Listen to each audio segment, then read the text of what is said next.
School service commission यानी SSC scam में बंगाल के उद्योग मंत्री पार्थ चैटर्जी की मुश्किलें बढ़ती जा रही है। पार्थ और उनकी करीबी अर्पिता मुखर्जी ईडी की गिरफ्तारी में है और इनसे ईडी लगातार कई जानकारी जुटा रही है। इसी बीच ईडी ने अर्पिता मुखर्जी के एक और अड्डे पर छापा मारा और यहां से करीब 30 करोड़ का कैश रिकवर किया गया, जिसके बाद से ही बंगाल की सियासत में उफान आ गया है और इस घोटाले में कई परतें खुलने की संभावना है।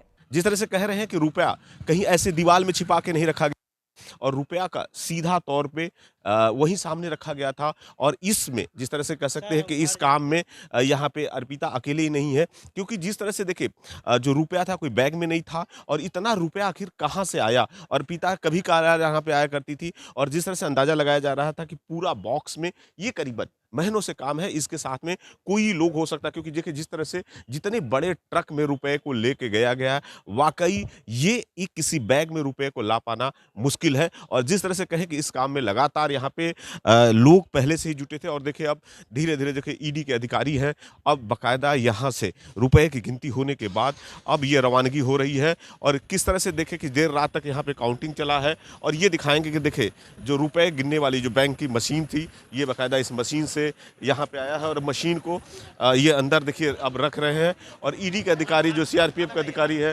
सारे ये लोग अब इसके अंदर यहाँ पे पहुंच रहे हैं। पहले ममता बनर्जी के उद्योग मंत्री पार्थ चैटर्जी की करीबी अर्पिता मुखर्जी के घर ईडी को छापेमारी में करीब 21 करोड़ मिले थे। अब ईडी ने एक और छापेमारी की और करीब 30 करोड़ का कैश रिकवर किया। रिपोर्ट्स की माने तो घर के हर अलमारी में नोटों के बंडल बनाकर ठूसा हुआ था। मतलब कुल मिलाकर अर्पिता के ठिकाने से ईडी ने इस छापेमारी में कुल 51 करोड़ जब्त कर लिए हैं। ऐसे में साफ है कि आने वाले दिनों में पूर्व शिक्षा मंत्री पार्थ चैटर्जी की मुश्किलें बढ़ने वाली है। ईडी से मिली जानकारी के मुताबिक हाउसिंग कॉम्प्लेक्स में 2 में से एक फ्लैट में ढेर सारा कैश मिला है। रुपयों की गिनती के लिए 3 मशीनें मंगवाई गई थी ताकि पता चल सके कि आखिरकार कितना कैश छुपाया गया था। फ्लैटों की तलाशी के दौरान कई अहम दस्तावेज भी बरामद हुए। अर्पिता मुखर्जी ने पूछताछ के दौरान ईडी को कोलकाता के आसपास की अपनी संपत्ति की जानकारी दी थी, जहां ईडी ने ताला तोड़वाने वाले को बुलाकर 3 ताले तोड़वाए और फिर ये कार्रवाई की गई। देखिए ये शर्मा जी हैं और बाकायदा ईडी ने इन्हीं को बुलाया था और इनका साफ तौर पे कहना है कि सबसे पहले ये पहुंचे थे और उसका जो मेन गेट था उसके ताले को तोड़े थे, अंदर वाला ताला तोड़े थे, करीबन 3 ताले को इन्होंने तोड़ा और इनको जैसा है कि बाहर सीआरपीएफ के साथ में बैठा दिया गया था और जब तक ईडी के अधिकारी, बैंक के कर्मचारी वहां से नहीं निकले तब तक इनके मोबाइल को भी रखा गया था, इन्हें भी सिक्योर तौर पे रखा गया था कि किसी बात को ये लीक ना करे। और क्या लग रहा था कि इतना रुपया आपने देखा या सुना? वो हमको सब गेट के बाहर कर दिया सर, गेट के बाहर सारा रात हम गेट के बाहर में थे और कुछ नहीं जाना। आपको जाने भी नहीं दे रहा था? बोला सुबेरे होगा तब तुम जाएगा, अभी कहीं नहीं जाएगा। बाकी देख सकते हैं कि ईडी अधिकारी इनके पास में थे और ये देखिए जो सारे औजार को लेकर यहाँ पहुंचे थे और जो मेन गेट था, अंदर का गेट था और तीनों तालों को इन्होंने तोड़ा है। उसके बाद ईडी के अधिकारी अंदर गए हैं और बाकायदा रुपए की काउंटिंग शुरू हो चुकी है। मामले में गिरफ्तारी के बाद अर्पिता मुखर्जी और पार्थ चैटर्जी से ईडी की पूछताछ लगातार जारी है। मंत्री और मुखर्जी से पूछताछ के बारे में जो जानकारी मिल रही है उसके मुताबिक अर्पिता मुखर्जी जांच में सहयोग कर रही है, लेकिन मंत्री का रवैया ठीक नहीं है।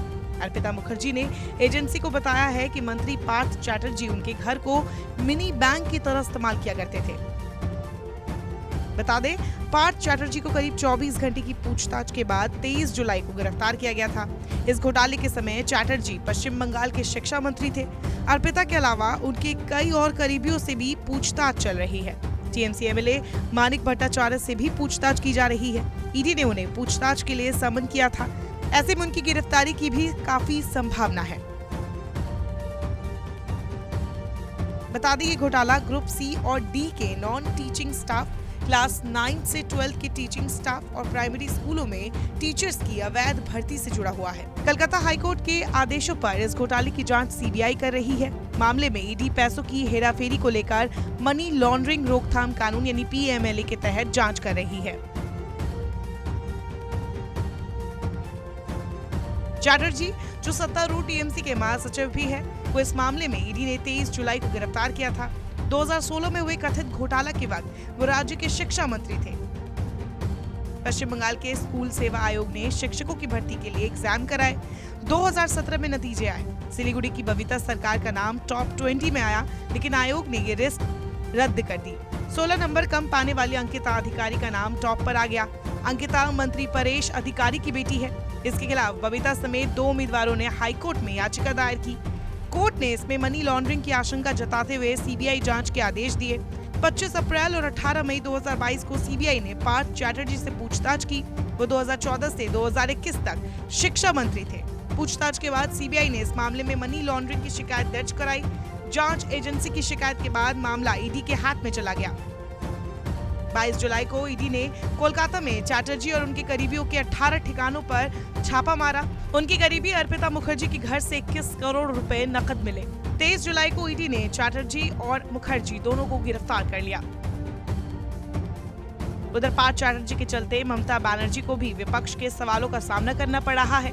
हालांकि बीते दिनों ही ममता बनर्जी ने पार्थ चैटर्जी की गिरफ्तारी पर कहा था कि अगर कोई दोषी पाया जाता है तो उसे जरूर सजा मिलनी चाहिए।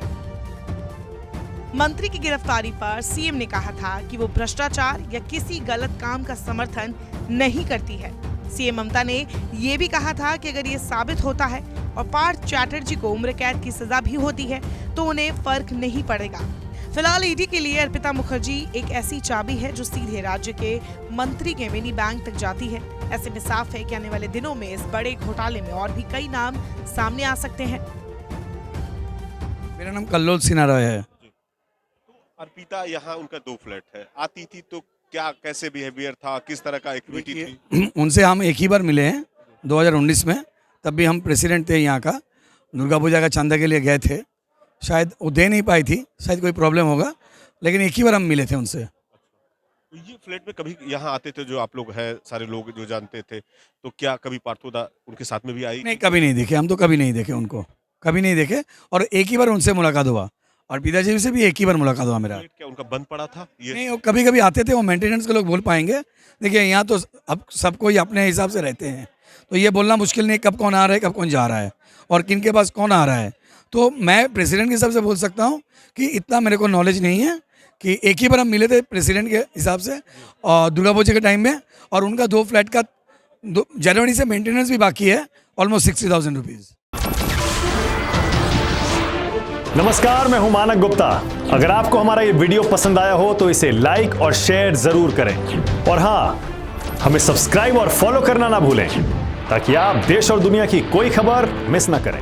तो जुड़े रहिए हमारे साथ और देखते रहिए न्यूज़ 24।